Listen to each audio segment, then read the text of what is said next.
Albert Einstein once said, everybody's a genius. But if you judge a fish by its ability to climb a tree, it will live its whole life believing that it is stupid. Ladies and gentlemen of the jury, today on trial we have modern day schooling. Glad you could come. Not only does he make fish climb trees, but also makes them climb down and do a 10-mile run. Tell me, school, are you proud of the things you've done?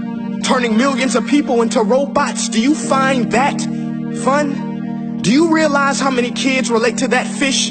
Swimming upstream in class, never finding their gifts, thinking they are stupid, believing they are useless? Well, the time has come, no more excuses. I call school to the stand and accuse him of killing creativity, individuality, and being intellectually abusive. He's an ancient institution that has outlived his usage. So, Your Honor, this concludes my opening statement, and if I may present the evidence of my case, I will prove it. Proceed. Exhibit A. Here's a modern day phone. Recognize it? Here's a phone from 150 years ago. Big difference, right? Stay with me. Here's a car from today, and here's a car from 150 years ago.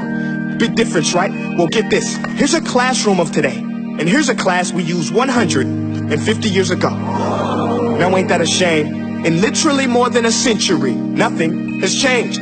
Yet you claim to prepare students for the future? But with evidence like that, I must ask, do you prepare students for the future or the past?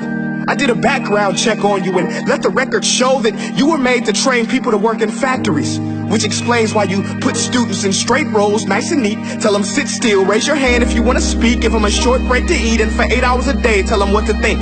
Oh, and make them compete to get an A letter which determines product quality, hence grade A of meat. I get it. Back then, times were different. We all have a past. I myself am no Gandhi.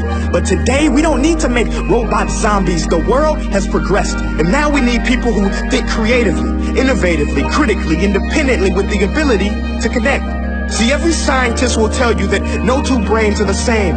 And every parent with 2 or more children will confirm that claim. So please explain why you treat students like cookie cutter frames or snapback hats, giving them this one-size-fits-all crap. Watch your language. Sorry, Your Honor, but if a doctor prescribed the exact same medicine to all of his patients, the results will be tragic. So many people will get sick, yet when it comes to school, this is exactly what happens. This educational malpractice, where one teacher stands in front of 20 kids, each one having different strengths, different needs, different gifts, different dreams, and you teach the same thing the same way? That's horrific. Ladies and gentlemen, the defendant should not be acquitted. This may be one of the worst criminal offenses ever. And let's mention the way you treat your employees. Objection. Overruled. I want to hear this. It's a shame. I mean, teachers have the most important job on the planet, yet they're underpaid?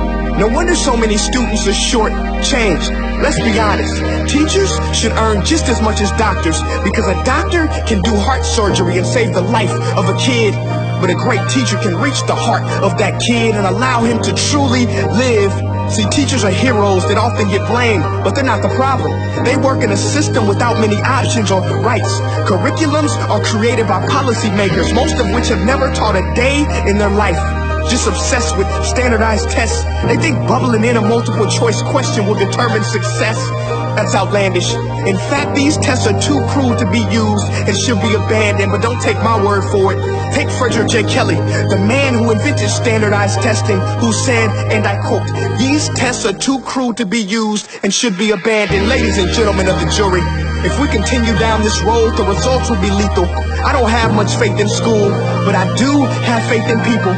And if we can customize healthcare, cars, and Facebook pages, then it is our duty to do the same for education, to upgrade it, change it, do away with school spirit, because that's useless. Unless we're working to bring the spirit out of each and every student. Let's give every gift an equal chance. I know this sounds like a dream, but countries like Finland are doing impressive things. They have shorter school days, teachers make a decent wage, homework is non-existent, and they focus on collaboration instead of competition. But here's the kicker, boys and girls. Their educational system outperforms every other country in the world.